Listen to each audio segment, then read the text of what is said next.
Episode 3 of the Immersive podcast. Today we have Natalie Nadine. Her Instagram handle is @DivineTransmissions. She's got quite a following on there. She's making quite an impact in the spiritual community. And hello, Natalie. Can you hear me okay? I can. Thank you for the warm welcome. You're so welcome. Thank you for coming on. I really appreciate it. Where are you speaking to me from today? I am in Ontario, which is in Canada. So just about 2 hours south of Toronto is where I'm from. Excellent.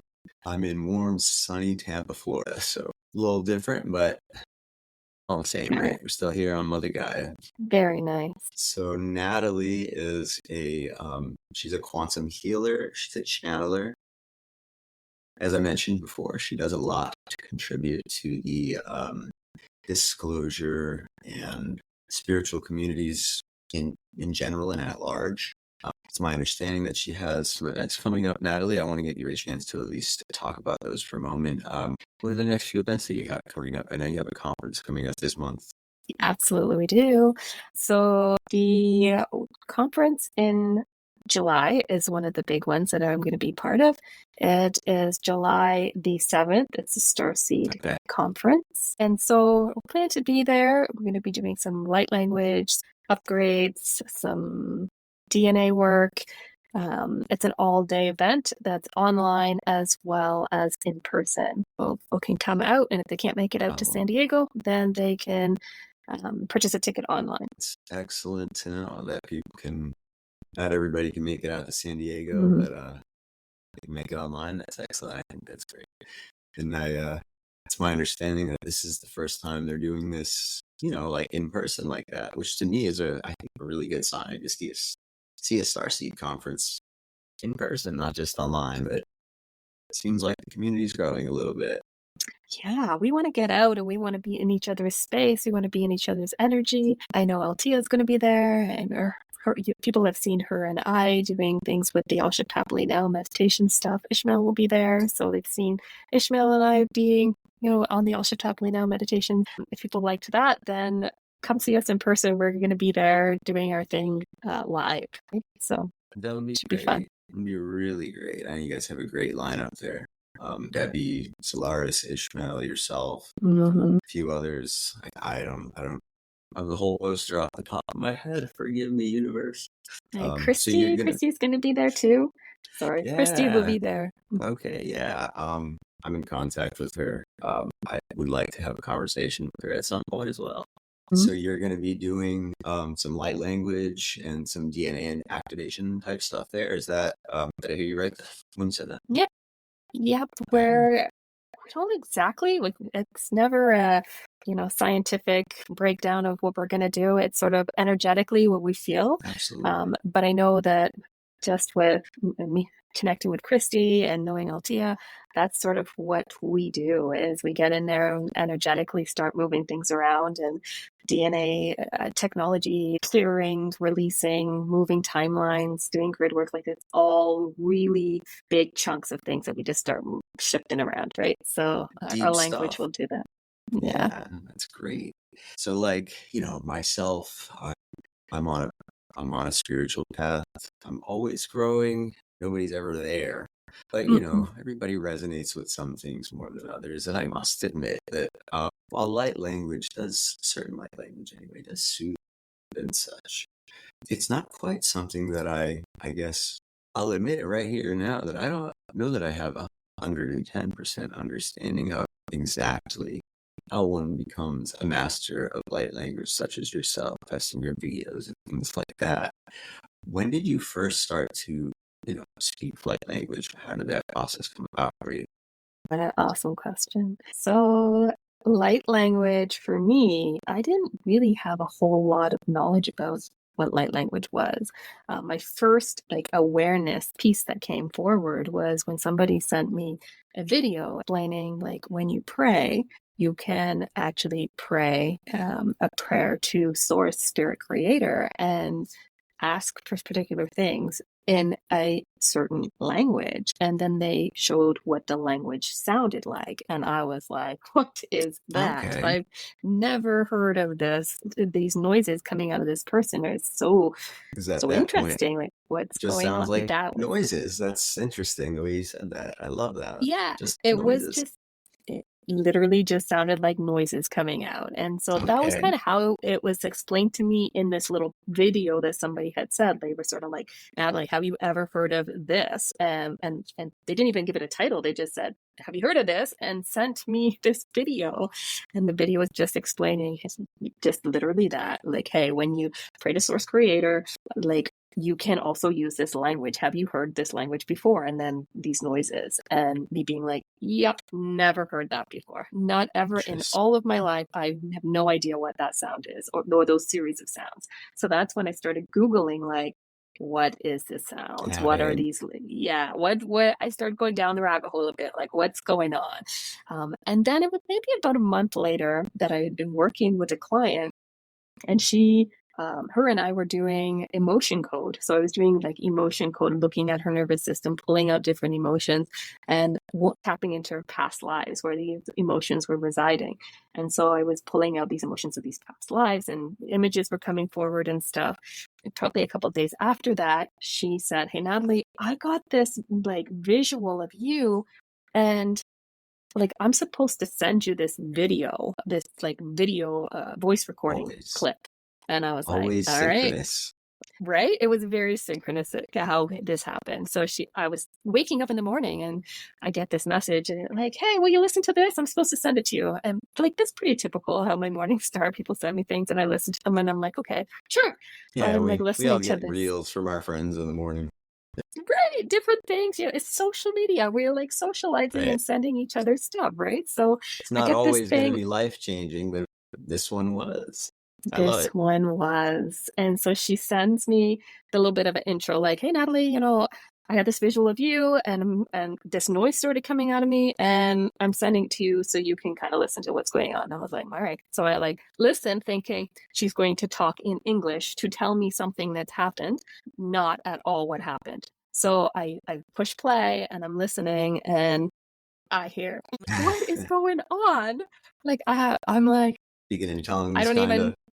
I don't even know what's going on. So I continued to listen to it because I'm now curious, like, what is this? I'm trying to like assess it, analyze it, pull it into some kind of box that I can reference it to something that I know about or have seen Yeah, before. pull it into the human lexicon of knowledge that we have, put it into one of our boxes and label it nice. Yes. And so I'm like trying to like cross reference. My brain's like working a mile a minute.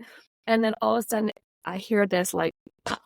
And it sounded like the membrane inside of an egg. The Yeah, that absolutely. that sound is like when it popped. Okay. And it was inside deep in my head that this pop happened. I felt all this Hey, pressure and then it just and I was like, oh, what is that? And then it was just really warm. And I'm like, interesting. So I like don't think much about it. I go about my business. I go out to like greet the kids, say good morning, get breakfast started, and I start feeling like this tingling energy coming in me. And I'm like, what is going on?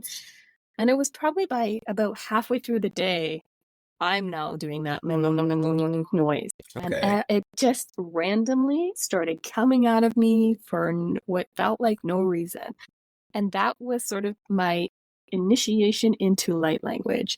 And then it expanded based on different aspects of me and different missions and different tasks and different beings all coming together and me integrating more aspects of myself.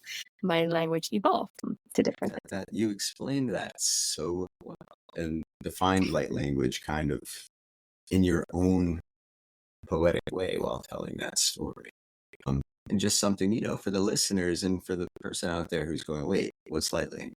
From somebody who really knows what they're talking about, Natalie, how would you define light language just in short terms?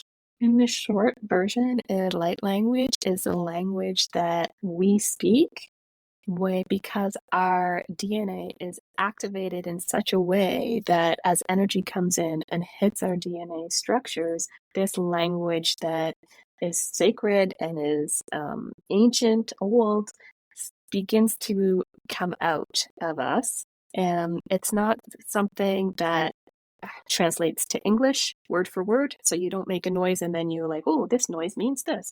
It is just energy, and the way our DNA interprets that energy releases a set of noise.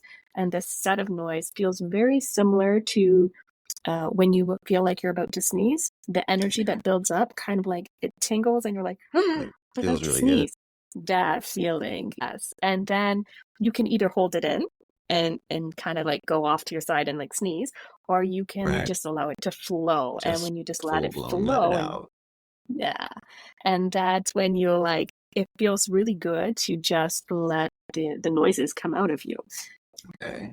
So were you, that's, by the way, excellent definition of a term Thanks. there, because that's something that people ask me just simply for knowing people who are involved in this speaking light language, studying light language. And it's like, I don't always know how to answer. I don't want to answer the question for the collective. I'd rather have Natalie Mm, Nadine answer that question. So that is actually a really great answer to that question. And I appreciate you taking the time to go through it like that. absolutely. Were you Mhm. surprised when that started happening to you? Were you like, yes? Are you excited? Or were you like, no way, this is crazy? Did you think it was a little crazy, or were you like leaning into it excited? I didn't know what was happening. So I didn't know what the top sound was. I didn't know what the warm feeling was. I didn't know like the noises were. And when it first happened, I was very sensitive to energy. And so like going out into the community, it felt like like it just feels so Heavy tingly. drain. No, it was more like a clairsentient feeling. So it was more of Okay. a it was like it felt like someone's pouring glitter down your spine. Okay. It tingled, like it's almost like a kundalini energy going up and down your spine, and you're like, when you're near This things that are energy charged, it just was so like tingly through your whole system. So that actually kind of raises up something that I didn't even think about. So like with light language, this is that something that you can just do on command, or is it Mhm. something that comes on and maybe even like uncontrollably in a situation like you just said, where there's an energetic exchange between yourself, your soul, your whatever fractal or monad or piece of your soul that's having whatever experience it's having interacts with whatever it interacts with. Does that pull light language out of you? Is that when you are able to communicate that way and, I guess, for lack of a better word, purge out that light language and let it be spoken? Or is it something that you have kind of developed the ability to do at any time? So, yes to all of the above. So, there's different times for different things and different languages for different things. So, as I got more and more of my fractals and integrated more and more of myself back, I was able to have more control over my sneeze, basically. It's at first, it just feels like you're just like a child, right? Like they don't know to cover their mouth and they Says don't know ma. to like, right. They're just like, Right. achoo, and you're like Sky sliming people. explodes. And Yes. then So that's how it was like for me when I first had my light language. I would be like, hold on a second. Blah, blah, blah, and I would like language somebody, right? And I'd be like, sorry, I just like languaged you, and I'm sorry. I don't know what it was. no Um, offense. yeah, exactly. You were like, and people that learned to know me knew that's they could have see by my expression like you're about to light language, aren't you? Like you're about to sneeze. I can see it building up in you. Like, Yeah, so okay. but then as I got better with understanding, not even understanding, but better at integrating, like letting things settle in through me and the parts understanding what roles they have and my spiritual team understanding how I operate, then we all work together to better really just work as a team, integrate everything. So it became easier. So I would go out into community and I would be able to be like today, I was out. I was in the community, and there was a lady that stood up and limped, and I was like, I wanted to get in light language, but then my like self was like, it's not a work time. Like it doesn't need to be a work time. So it's always kind of right there, but then you can have that filter now that comes in and it's like, hold on a second. Like we don't need to slime A her. little more governor on the horsepower there. Yes. Whereas Okay. when your gifts come in, there's a tendency to have them dialed really high and then you to dial them back and set Dial them them at a down. place where, yeah, it feels good for you. So now we're at a place where it Okay. feels good. I can now be places. There's things that do automatically still trigger it. Like my youngest child, he's 3. He just turned 3. When he says, "Hey, mama," it's automatic. Like, what do you need, my love? Like, it will always come out in light language when he says certain things. That's something actually I was just curious, like a factoid. I guess you don't mind admitting you're a mother, and that's great. Mm-hmm. I was raised by an army. My mother has 4 sisters. I was born into a house. My mom, her 4 sisters, and my grandmother, and then I have a sister. Army of Okay. women. No kidding. That's funny. Man definitely raised by women, which I guess is kind of common in this generation. Okay. Cool. Pardon me one second. But I wanted to ask you, and I'm glad you disclosed for us that you're a mother, because I didn't Mm-hmm. want to make that known without your, Nope. permission. How much, and you can answer this in any way that you would want, but how aware are your children of, you speaking light language and that you do frequency healing and quantum healing and channeling and things like that? Is that something that, and like I said, you can shy away from this if you want, or you can completely answer it however you would like. I'm just curious. Is that something that you let them learn or let them go into if they're curious, or is it something that you kind of hide from them? For each of them, they kind of just all go at their own pace. So I have my teenager who is 17, Okay. and he has been aware of other things for like as long as I can remember. So he would come as a like 2-year-old and tell me someone's in his room playing with him. Okay. He'd tell me like dolphins came in the middle of the night and they went on this journey to see the whales, and like we would be like, oh, okay, well, next time make sure you catch his name. Like, did you ask the dolphin what his name was? Like, we would just sort of wherever they were at with whatever they were raising, we would help expand it for them. Really just by the flow of how the individual soul's journeys went. No, Absolutely. no Whatever. real, no real inked in stone or anything like that rule on that one. Nope, we just let them like, and each of them are at their own spot, with the exception of my 3-year-old, who it's like almost like we have a soul contract. Whereas when I'm at a place where I stop this part of my journey, he is going to pick it up. And Oh, so wow. the That's fun. conditioning, right, the conditioning around that is my it's almost like I'm training him to take over this role without me being conscious of the expectation of you being able to take over this role. Like it's not as 3D as that. It's more he's immersed in a lot more of my stuff, because that's where his journey is going to lead him. That's where his radio's tuned into. He's tuned a Yeah. little closer to Natalie's station, maybe. Yeah. And my 8-year-old is like, can you just be quiet now, mom? Can you just like he'll hear me talking to the younger guy and he's like, oh my god, like, I'm just gonna go sit over here. And so I'm like, okay, whatever. Like, if you need to move away from us, we're doing our own thing, so you're gonna have to move away. And my 5-year-old, he's sort of like, he practices moving his hands because he thinks it looks really good, but he doesn't. None of them really have light language. The 3-year-old had some once he was growing into things. Interesting. Doesn't use it a whole lot now. He's got some time. Yeah.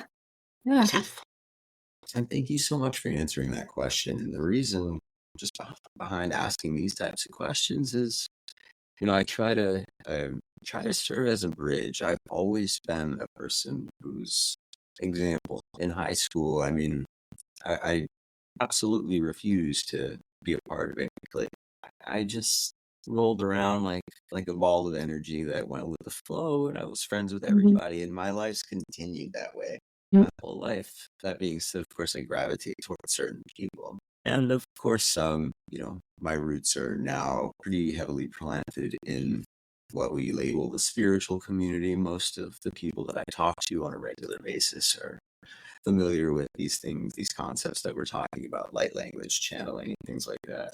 But for the person, I envision a world where talking about light language and channeling and spirit and monads and downloads and things like that isn't fringe. I Mm. want to see that become a part of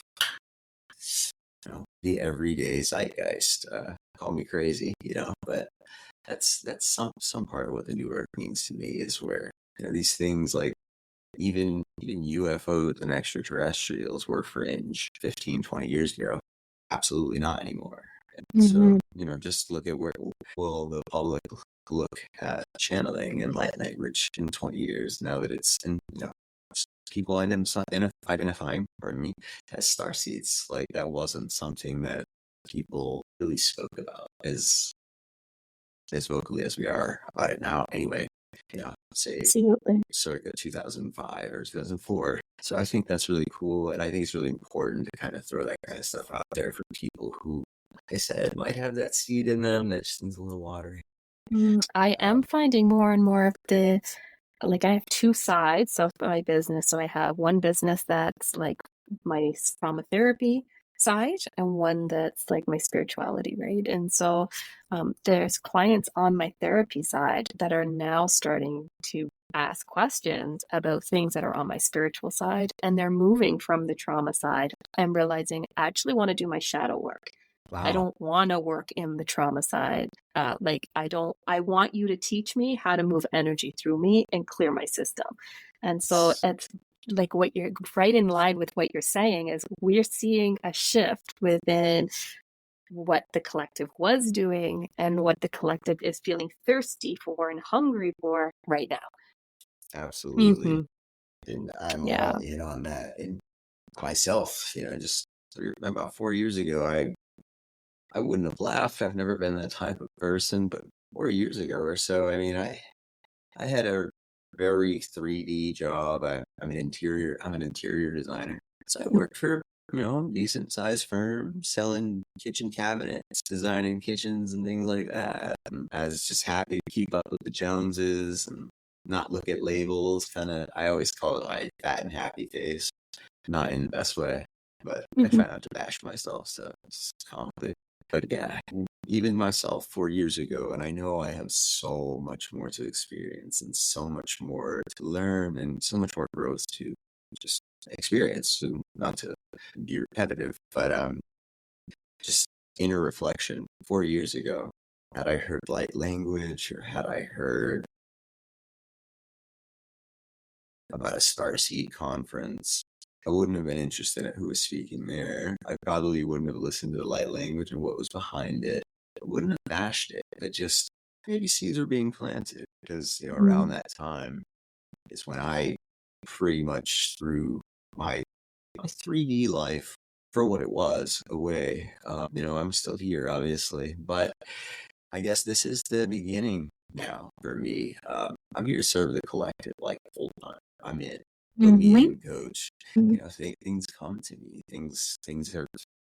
It's amping up, uh, and it's beautiful. And what I landed on was, hey, you can have great conversations with people like Natalie Nadine and Ishmael Perez and Sarah Cosme. She'll be on soon, etc. And that's what I'm doing. And while I may not be channeling or doing light language or anything like that, if I can give a platform to people that do who are that makes me feel better than if I sold a kitchen today, or if Mm. I sold a set of countertops today or something like that. I'm just much more in Absolutely. tune with where I should be. Absolutely. When you follow that inner drive that's connected to light source, right? Like it feels so good. You can't Nice. really not follow it after you've already started following it. You can't be like, oh, please excuse me, I'm not going to follow it anymore. It just feels so good. You want to keep on doing more of what feels good. 100%. I had, this experience I was talking about 4 years ago or so is when I like really started it. Like, um, it's probably been 2.5, close to 3 years since I like just quit which was I didn't actually quit my job. Fun fact, if you guys are listening or see this, sorry, I had an awakening. I never quit. I just didn't go. I still haven't gone back. I still haven't called them. And it's been like 2.5 years. I had this pull that just made me leave what I was doing that I thought wasn't, you know, designing interiors of homes is not like innately evil. But I just had an inexplicable, at the time, completely inexplicable pull to leave what I was doing, leave what was taking up my time, make my time Totally. available. And then things started to come to me. I didn't know what I was going to do. I still don't claim to know exactly what I'm going to do. But, like, for example, what really helped me was I started meditating more. I've always been a meditator, but I started really making sure that it was a big part of my everyday routine with intent. And Nice. I chose to use frequency healing, putting on certain Hmm. frequencies and things like that. That's my background, so I used to be a professional musician. I guess I still am. I just I haven't been on stage in a minute, but that's another conversation. Um, Beautiful. what came to me was, and I think we touched on this a little bit earlier, and before the chat here, but was the CE5 protocols. I always believed in like extraterrestrials and things like that. But there's something about having an actual experience yourself than just simply believing in something or hearing about something that really shakes your paradigm. From that point on, that was the physical rabbit hole for Avatar Tyler's life. Like, Mm. something magnetically pulled me away from a life that I could have done for 40 more years, retired and just been fine, like Yeah. a lot of people do. And no problem with the people that are doing that. I don't judge anybody. I don't mean to judge anybody by saying this. That when you said you had that pull, I just really identify with that because it wasn't towards anything. It was more away from, which I Hmm. kind of see now as attachments and distractions and, things that are really related to ego. Of Fine. course, salary, the wardrobe that you wear to the job, the office, all the things that some people place value on. That's not terrible to place value on, but I placed a little too much value on it. And then meditation came back into my life, and Stephen Greer and CE5 comes into my life, and it starts actually working. And now here we are. So I love the way you explain that it's just a pull that you can't not, you have to follow, even if you don't know where it's pulling you. We have no It's idea. a great way to put it.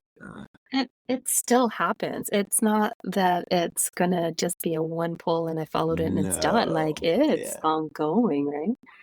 It's ongoing, absolutely man. And you're ongoing. gonna find like your soul tribe, and then you're gonna be like, I'm being pulled over here. Like, but I don't like I want to stay with my soul family, but I'm being pulled over here. And then you realize like as you transition to this new you don't even know where you're going or what you're doing, but as you transition to this new thing, a new set of soul family arrives and you're like, wow, like I love you guys, and now they're supporting you and you're supporting them and you're on a new part of this journey, and that will continue to keep happening and happening as contracts come in and you support collective in a new way, and collective always has a new need, and you are there and it's your mission to support. So of course your support systems are going to change and your ideas of what you're doing for businesses are going to change. Like it's constant change. 100%. That's the name of the game, is constant change and the ability to. I Be used to think flexible. it was be, be flexible, and I used to define that differently. Uh, I, Hmm. I love what you're bouncing off here because you're pulling words right out of my brain, and that's a good thing. I used to think the goal was to be flexible, be Mm. adaptable, so that no matter what's thrown your way, you can, change and adapt to it or put up with it, tough it out, because things That's will get different. better eventually. But that is not what that means. To be flexible, No. I mean, in my opinion, anyway, to be flexible, to be adaptable, to be anything, to be is just to be. And that could mean, being completely fine with, maybe you win the lottery, or maybe you're a musician and you get a great record contract, or also being fine with, we all have tragedies that, both big and small in our lives. It could be, you get a traffic ticket, maybe you lost something that was of value to you. Actually, recently, my mother passed away. She passed away 6 weeks ago.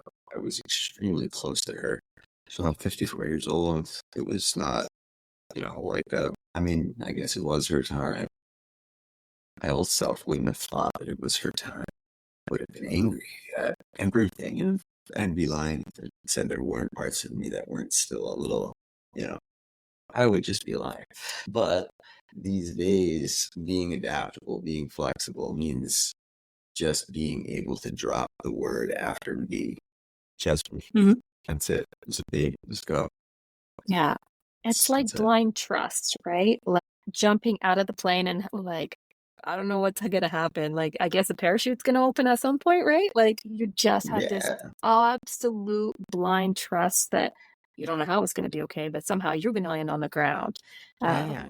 And the best case scenario is going to happen And because you don't have a plan that you've planned yourself. It's divine source is going to create a plan as you exit the plane, right? Like it's just, and people are looking at you like, what are you doing? What are you like infected? Are you like, are you sure yeah, you're connecting and channeling maybe this right? Because like, this is some crazy decision making you're making. Well, you know what? right. I'm just Yeah. trusting in myself at this point.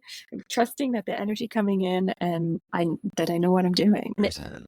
that is what we talk about is removing that attachment to 3D stuff, removing the attachment to people's opinions and thoughts and their what they feed, and disconnecting from that ego around like people aren't gonna like me or people think I'm doing Right. this or whatever. Like whatever people think, what's what people think. Like I'm still gonna be jumping out of the plane, right? Like Yeah, right. it's And crazy. I think that's great that you point that out because, we often talk about a lot of people. I mean, we as humans, we often talk about rooting attachments and, you know, metaphorical term of ego death. Mm. I think we tend to think material, like, and possessions when we talk about ridding ourselves of attachments. And I think you Mhm. pointed out something great there when you said you actually led with attachments to others' opinions before Mhm. talking about attachments to, because that is what it is.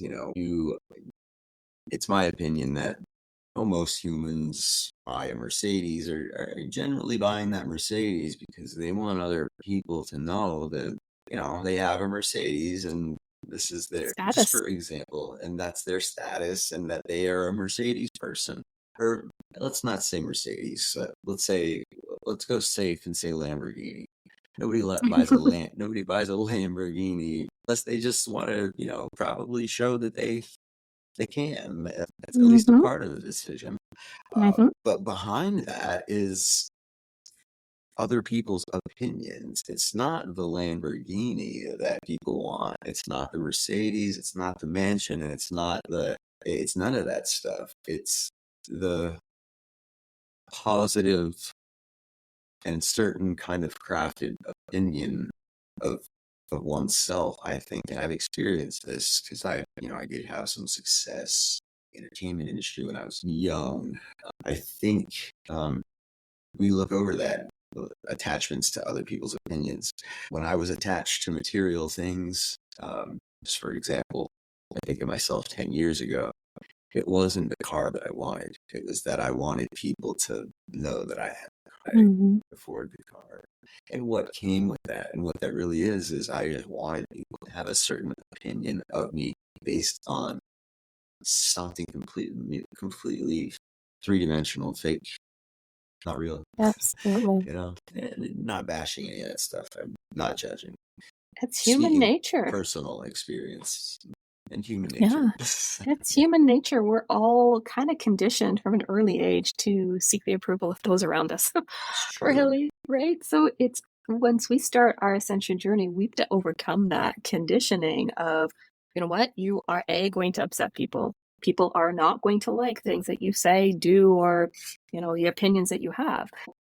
You don't have to misuse that. You stay in a centered place where you're going to follow the messaging that you're getting, and you're going to not misuse it as, well, my guides told me so no, like you're just Making going excuses. to, right, you're not going to throw it out there and say, I'm sorry about you. No, you genuinely stay tuned in, and Stay you on that chain. balance your own ego, balance your own masculine, feminine, get your own messages coming in, and then it unhooks you in a way where there's no guilt or shame when you have to say no. And so that is a big one, because there's so many people, especially when you are supporting collective, that you want to help. And there's so many people that you're like, man, I want to go over here and I want to do this and I want to go over here and do this, but It can be you did. overwhelming. Yeah, so you have to have proper boundaries, and you can have proper boundaries when you're not attached, and you can be not attached if you're not attached to people's feelings and thoughts and opinions, because everybody has those. If you're impacted by them, then you're like almost like if you think of an ocean in a storm, you're just like a little boat in the ocean in a storm with at the mercy of all the waves, right? So collective will do that to you if you don't have that non-attachment and the boundaries that are clear. And so I've been able to get to a place where I'm like, no, I will not do this. And not because of any particular reason. It's just that either now's not the right time, or there's a better way we can fit this puzzle together. If you think of like Tetris, it's like you have all Absolutely. these blocks of life coming in, and Like, you're this like, block people walk. might be all right, but there's more coming. They could be way better. Yeah, and it will fit the little puzzle, everything will stack up with no little spots open in here. So if you just trust me, I'm going to get to you, but I got to do this block and this block first. And people Yeah. that are divinely tapped in are totally okay with that. They're like, I got it. Of I course. absolutely know what you're talking about. I get those same messages. They know. It's those people that haven't gone through those lessons or aren't in that space yet where they've done the, removing some of that old programming, that they don't understand these things. And then those individuals have it apt to lean towards being angry at you or being angry at the situation, instead of going back into what can they do to change things. And that's it's always how I defined like the dark night of the soul. It's like Mm-hmm. shortest answer. It's you have one belief paradigm, or it could be just a single belief and one belief, or you just whole paradigm, however you want. Yeah. And of course, that at some point is shattered. You see that is not exactly the way that things are. Maybe that thought you had your whole life wasn't true. To me, the dark night of the soul is right after that moment where you realize that your old paradigm was a little off. It might need to be fixed for you to be more in tune with truth and source and what's just reality. What's your best reality? What's your best chance? The royal you, not you, but anybody. What's in the greatest good for the collective in your highest timeline. Those things. I'm trying to think of how to put this. I suppose I had a good metaphor here. But good metaphors tend to get lost in my brain because, oh my goodness, it's crazy up here, Natalie. Man, this part of what was the last thing we were just going on? We were talking about the being not connected to things, like disconnecting from things, and you were going to talk about your opinion about ego death and dark night of soul. Well, that part of Okay, Riverside. sounds Sorry. good. Anyway, what I wanted to get into, and I think you answered that really well, was I've always said that the dark night of the soul is, it's a shattering of a belief, and that could be a single belief or an entire paradigm of beliefs. But my definition of what is the dark night of the soul is it's the time between right after that old belief was shattered and removed and it's gone from you. You don't have any more attachment to it. But that's not the end of the work. There isn't anything there yet that has replaced it as a new belief, as truth to you. Maybe it hasn't been revealed yet. There isn't a new paradigm yet. Or, maybe there's a one starting to take shape, but it's not fully formed enough for the first person to feel comfortable in yet. Which, that's always how I've defined the dark night of the soul, which is, I think it's kind of fun and simple definition because when I think of it that way, makes me think of my like large dark night of the soul where I really went, depressed and down every rabbit hole possible and, started becoming a different person that I'm kind of happy to be.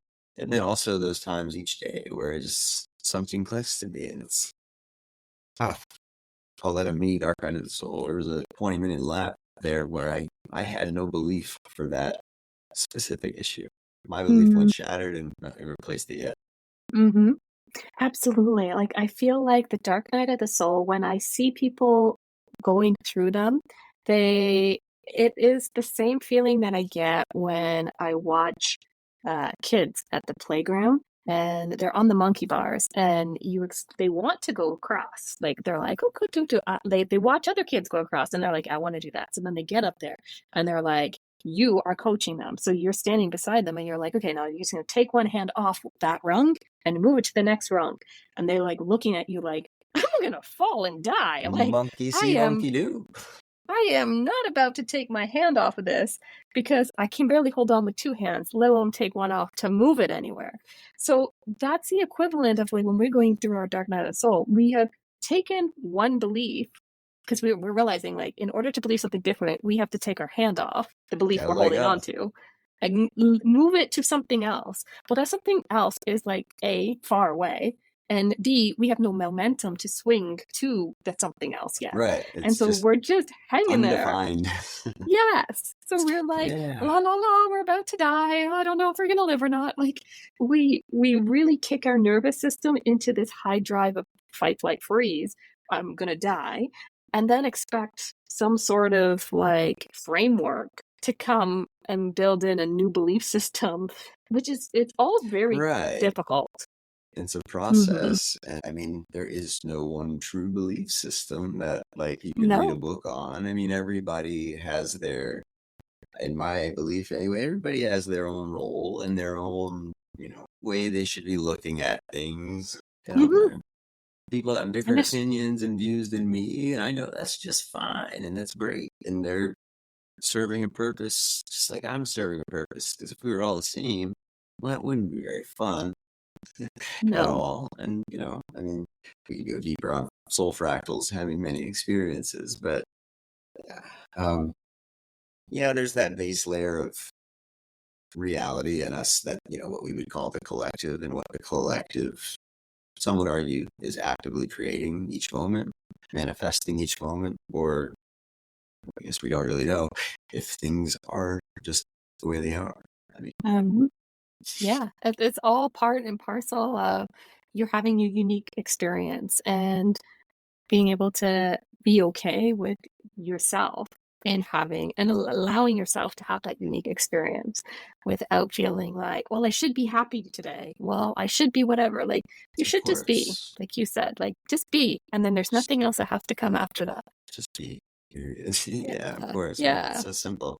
So, you were mentioning, when we were chatting before, you mentioned, I think it was wasamali is something that you mentioned. Yeah. I wanted to ask you about that because it was interesting, personally interesting to me. Yeah, I found it interesting. Tell us what wasamali is. And tell us about it. I think others will find it interesting as well. Absolutely. Wasamali is a name of a healing modality that was given to me by my spiritual team. So they came one day. I had been doing like sound healing. So I do a lot of my work in the 5D. So I'll be present. I'll sort of breathe in energy and then I'll start seeing like what people would say is behind the veil. And so I'll start traveling places. And so my team comes, when I talk about my spiritual team, they're different versions of myself, different either they can be galactic beings, they can be angelic beings, they can just be light beings. They are a whole smozzle of makeups from all over the Interdimensionals, place. etc. Yeah. Yeah, they all come in and they help create a bit of a collective team around me. And so what was happening was I was being taken to different places and shown different things. And they were showing me different healing ways. So teaching me how to like put my hands up and move energy through. And I was like, well, that feels like Reiki. So some of the things that they were showing me, I could move back to our frameworks that we have here on Earth. And I'm like, okay, that makes sense. Okay. But there was some of them that I'm like, there's a noise coming out of me. Like, I don't know what I'm doing. I don't even know where I am. Like, I'm in this Never like heard that sound before. That's fun. yes, and I'm in this cave, and like there's these sparkles everywhere, like these different places that they were taking me and things that they were showing me. Like some of them just don't have any connections back to Earth that I could find or connect with. And so I finally just asked them, like, what am I doing? Like all these different healing things that you're having me travel around and pick up, like and learn. Gee, what's the plan? And they're like, this is called Wasamali. And it is an integration of all the healing modalities that people kind of pick up and use. But they're all the ones from like for the incarnations. Those are the ones that you would have used in those lifetimes. And so I was like, huh, interesting. So they're basically just saying it's an integration of different modalities.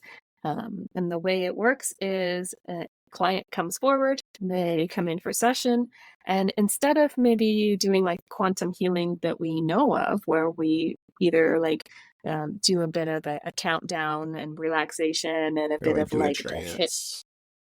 so the idea of hypnosis. I don't do it in that way, but my spirit team was like, those practices paved the way for where we were in the ascension at that time. With all the solar flares and all the progression that we've had over the years that those systems were established, we've moved from that point. Those have their place, but Absolutely. we also now have access to more. We just have access to more. So we're going to use those other things that are accessible now. Makes a ton of sense to me within, I guess, the paradigm of view I have of what ascension is. And I don't want to take credit for this. Ishmael Perez defined this for me. This is his definition. But I asked him simply, what is ascension to you? One of those silly teaser questions. His answer was that ascension is the smaller fractals of the whole returning closer to the one. It's not about being up or down. It's just all the fractals coming back together, and achieving full ascension would theoretically be something like just being one, being source, versus descension being, fractals dividing and separating, just in order to have those different experiences to make up the entire ether and everything like that. So when you talk about Wasamli there, it sounds right in line with that definition of ascension, where there's all these different modalities that in some cases, and I must confess, I'm not a practitioner of any healing modality in that sense. You offer, one-on-one guidance in certain areas, but I'm not a practitioner of Reiki or anything like that. But I think it sounds like, we've got that Reiki with that tarot, we've got all sorts of different traditions. You could probably list 20 different traditions right now that different people use. Wasamali sounds like just something closer to source than the separated fractals of all the different practices that people are doing. Right. And that's kind of how they broke it down for me as well. They're like, it's not supposed to be in silos anymore. So I'm not supposed to. So I was thinking, like, shouldn't I just go and take a course in like Reiki, or go and take a course in, I don't know, something else? There's so many modalities. Like, what should I take a course in? And they're like, you should not. You should go within and access the sacred knowledge, that the things that you used to do, like pull more aspects of you back in basically that Ishmael ascension way that you laid out. And so I was like, how, I don't understand how I'm going to do that. And they're like, you just signed up for it. Like, we're going to start taking you You're places and doing you're it. going to start remember, like, yes. And I'm like, well, what am I doing? And they're like, you're doing with Somalis is an interactive, integrative quantum healing approach. And I was like, why I haven't we love been it. doing that? And they're like, everybody has been doing what they had access to at that time. And now we have access to more. And I was Not like, always, oh, this is awesome. just we're not always ready for everything right at No, once. But no. that's interesting. And now, of course, I've got a new topic to ask anybody who practices healing about if they've had any downloads regarding Wasamali. Yeah, exactly. And Wouldn't it be amazing to find that you had this download, and all of a sudden, 6 months from now, it's Wasamali's the word. It's the #1 searched word on Google, and it's the popping up. seed that pushed us to critical mass, where more than 10% of the population's awake. You never Yeah, know. It could be anything. It it could be was so Wasamali. totally. Yeah, and I mean, it was so hush hush. Like, I knew about it last year, probably about this time, that it started popping up and coming into my, visuals and stuff. And I remember being so excited and being like, I want to tell everybody. And they were like, oh, you can't tell anybody. And so it wasn't until like September that I started to be able to be given this green light to talk about it. But it was only in like tiny little snippets or tiny little teasers.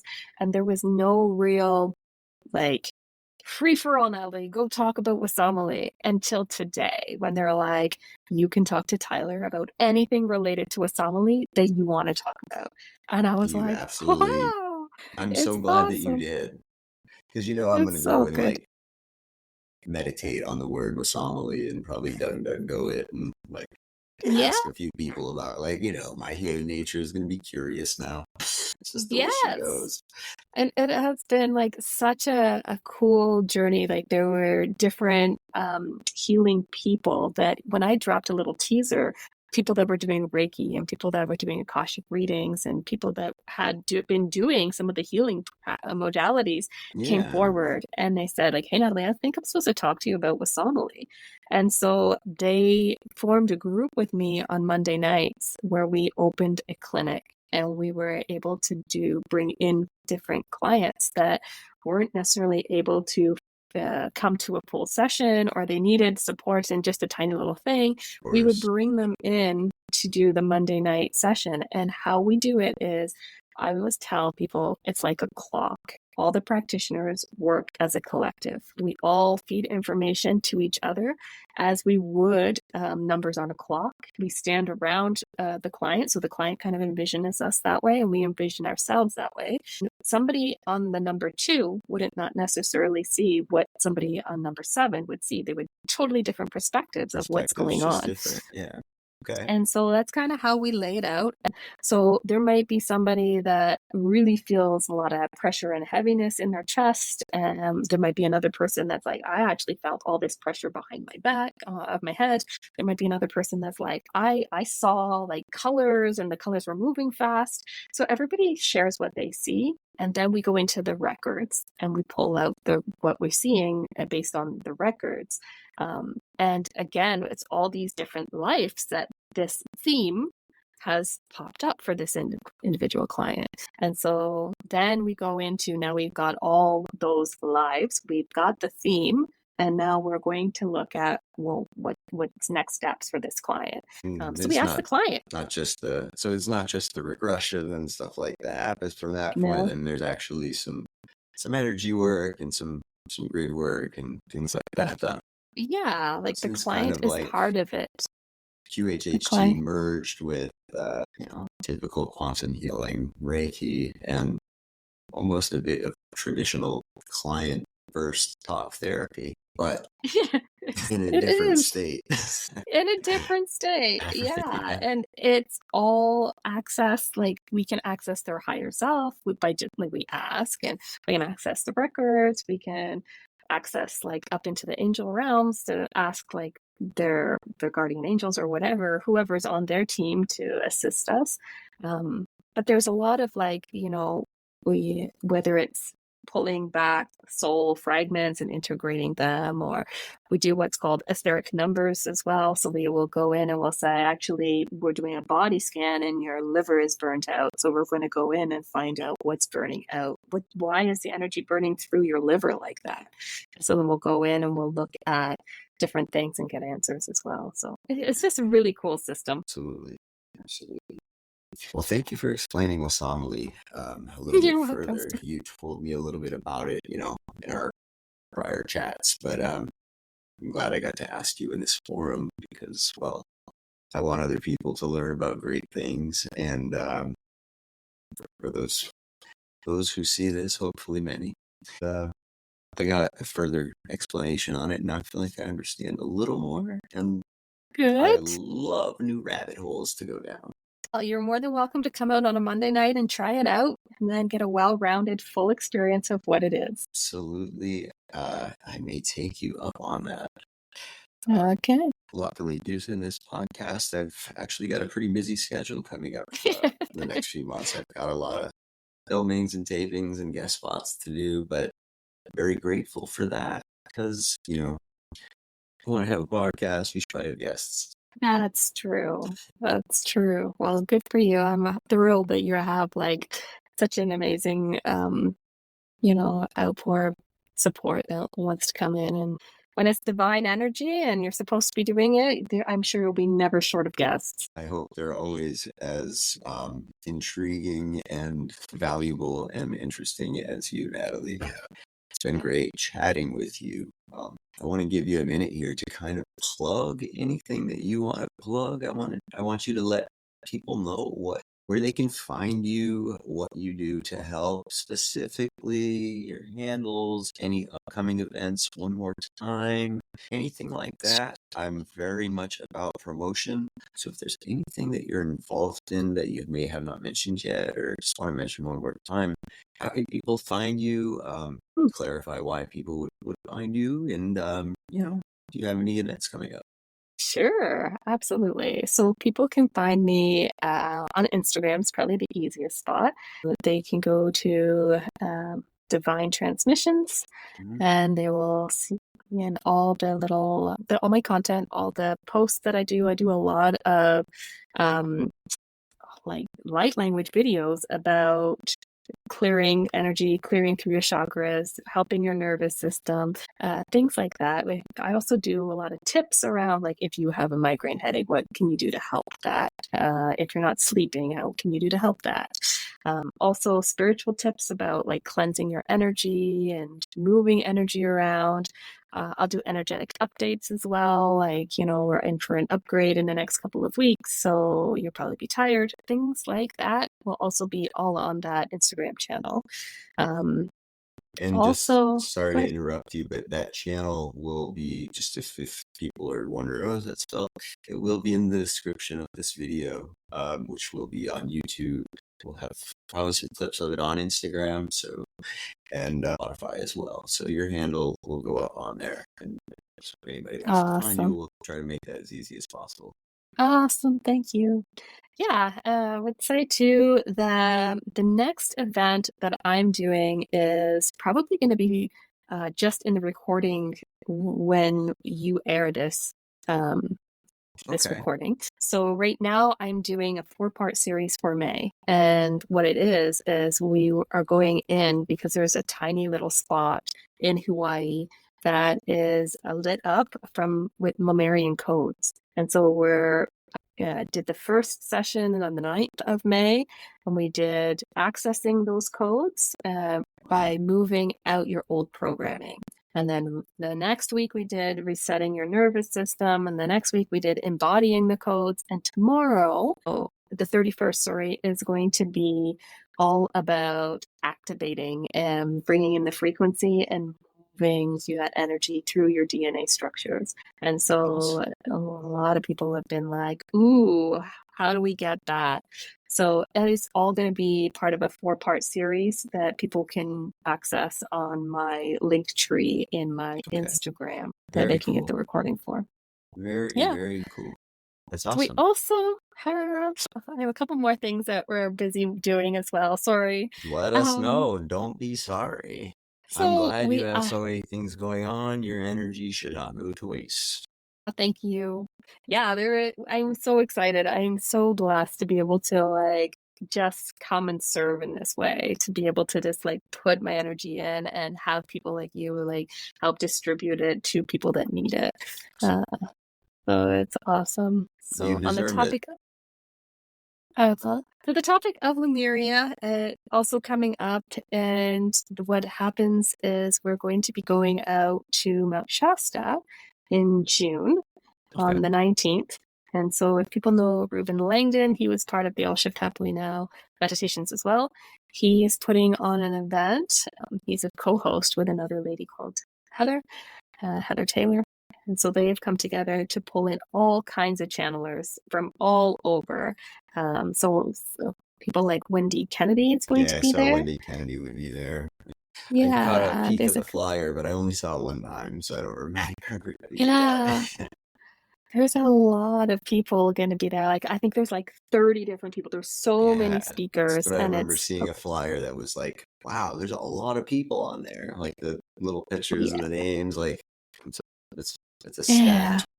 a stacked lineup. Uh, it is. There's so many. I don't even remember all of their names. So it's just so many because That's it's a great. 4-day event. So it'll be June the 19th. And again, that one is also online or in person. So people that are close by or want to come out to Mount Shasta can go in person, or they can just do an online thing and back and forth and do whatever to be able to connect. But Okay. I will have a table so people can come and receive energy work and whatever else at the table that I'm at Okay. during that event.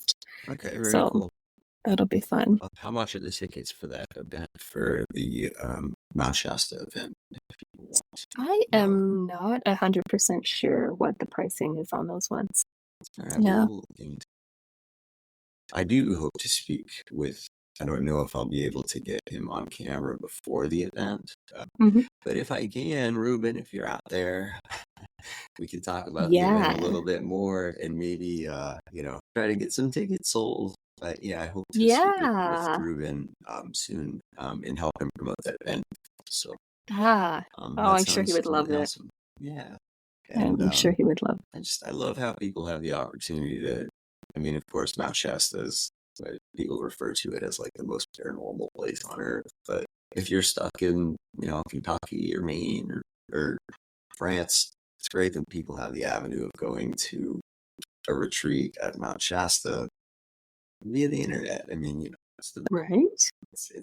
I try to look at the bright side of the seats. It's great. Absolutely. Yeah, just the energy of being in that area. I think because it's a 4-day, I think the online is 219 and the in-person is 400, and I wasn't quite sure what else. 444, I Oh, think, is okay. for the online or So in-person, sorry. don't quote it, guys, but I just wanted to give you a rough idea because Mount Shasta is an amazing place to go. So Yeah, it is. I'm looking forward to it.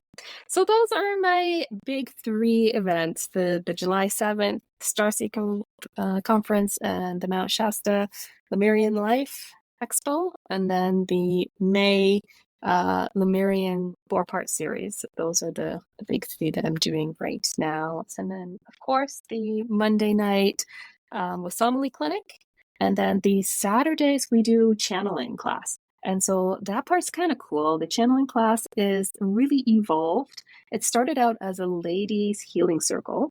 okay, And from a ladies' healing circle, um, as they healed and came together, they asked for more. So then they were like, can we move into learning spiritual practices, how to cleanse, how to just what's the good practice around this or that or the other, and what can we expect? So we started moving to that. Then we opened it up into channeling classes yeah, around how do you channel? What is what's the best channeling? thing? Yeah. What's the best thing? Are we supposed to eat differently, sleep differently? Like, Right. and what Yeah. is happening to me? Like this and this is happening. Is this even part of like what's normal or is this outside of that? And then I'm like off track. And So we like just came. that's great. Every question you just asked, if those are things you go over in the channeling class, like I'm very busy, but for anybody who's listening and if you're like into channeling or you're curious about it, if am I incorrect, Natalie, that most humans, most people have the ability to channel? Is that true? Mhm. Yeah, most people are channeling, they just don't even know. You just don't even know. So, like, You just don't even hearing it know. explained like that is to know that there's a class out there to learn how to channel that's being broadcast on the internet rather than in some basement of some room in San Francisco or something like it might have been Mhm. 30 or 40 years ago. We're It's adapting. We're huge. using. We're growing. The community's growing. For the It's huge. for the person out there who you know who you are, your friend group is not gonna want to listen to you channel, or you don't think they're gonna respond very well to you showing up with a deck of tarot cards and reading for them. Maybe that's you know no medical advice, but maybe that's the universe showing you signs. Like say watering that seed that was once Mm, planted. Maybe you're ready to start doing something to serve the collective. And that could stepping mean into your mission. channeling, that could mean quantum healing, or that could just mean planting more trees and being nicer to people, wherever that starts. Mhm. It's not weird. You're not crazy. It's actually very normal to recognize truths, let your inner voice speak to you and know when it's the Mhm. truth and you know what's best for yourself. I know I felt a little crazy when I first kind of woke up and I was afraid to Yeah, talk to people about it. That's why we do these things, and that's why I acknowledge their growth because it's important to me. totally. And I would say too that I get one or the other. I get people that come in and they're like, I'm not going to be able to contribute. I don't know what I'm doing. I have no idea. Like, I'm probably not even supposed to be here. And so I get those types that really feel like they have nothing to offer. And then I get the other types where they're like, Oh, I I'm knew it. too advanced. They're like, yeah, they're like, I'm too advanced for this. And so what we've done is sort of we use it like a practicum. So every week we go over some best practices. Some people have questions, and then we always do a journey. And so sometimes it's a healing journey, sometimes it's a healing for Gaia journey, sometimes it's some galactic being that wants us to go repair something. But we never really know where we're going or what we're doing. It's not pre-planned. It's always whatever the group needs, and whatever we do, it always comes back to us. And so what I mean by that is if we go out and we help the land in Vegas, and we drop in and we are like touching things and opening things and going into mysterious caves and stuff, Right. what we do in that spot, we will embody the energy and that will help our DNA structures. So the more work and energy we put out, the more healing back comes forward to us. And then that's what helps us travel further the next time.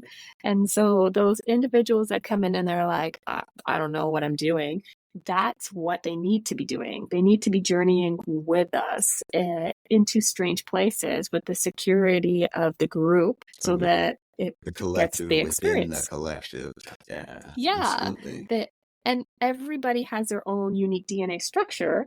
And that's what opens up the little cave. Like if you weren't here, I don't know who. Like it's because we're all here in this energetic Of course. symphony that It's a this very is specific allowed to happen. recipe Mhm. of organic matter gathering in one place via DNA. Absolutely. That's very Yeah. specific. And Well said. that's pretty much what I do. I guide it by seeing it and knowing what's supposed to happen, but then calling on individuals to say, okay, now I want you to come to the front and touch this because I'm being told that you're the person that's supposed to come up and touch this. And Of then when you touch course. it, it opens and then the next person comes in.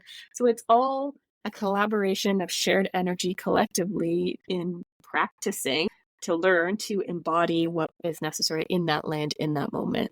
So you never really are too advanced, and you're never really like, well, I have nothing to offer. Yeah, I agree. Yeah, that was very well said. You're never too advanced, and you never don't have anything to offer. Yeah, that's. I might steal that quote later for like another line for another time. Yeah, steal away. Perfect. Natalie, wow. I wish we could chat longer. I have more tapings to do. I'm doing a lot with this podcast. I'm trying to keep up with the 2-episode a week pace at first. So this will be up on. They tend to go up on Spotify first, and then the YouTube videos go up afterwards, guys. Just so for anybody who's listening. But the Immersive podcast is on Spotify, YouTube, and that's it for now. I am awaiting Pandora, all those other streaming platforms. Just take a little bit longer than the others. But if you'd like to see this episode or anything specific that you heard in it from myself or Natalie, it will be transcribed into a format so you can find what you want to find.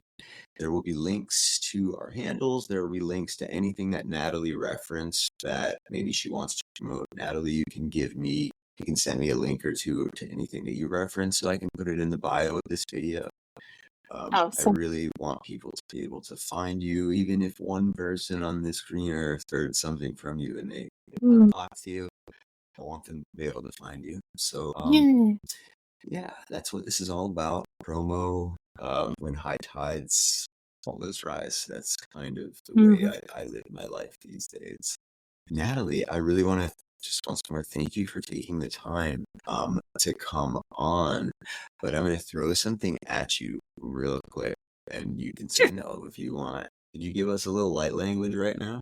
Yeah, that'd be wonderful.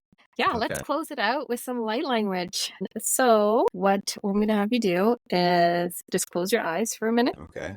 And when you breathe in, what you're going to visualize is breathing in almost like a turquoise blue smoke. So as you breathe in, the smoke's going to come into your body and you're going to see it entering. So, and then you can exhale. And each time you breathe in the blue smoke is going to start to get crystals in it. It's going to look like glitter.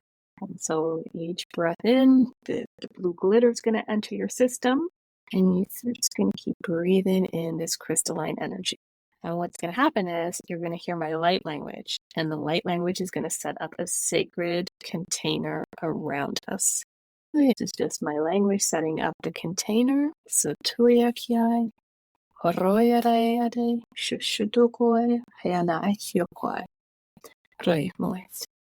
So we are now in the center of this giant snow globe bubble, and the bubble is filled with the blue crystalline smoky energy that we're breathing in. And so as you're in there, I'm going to use some light language to just bring in some energy through your system.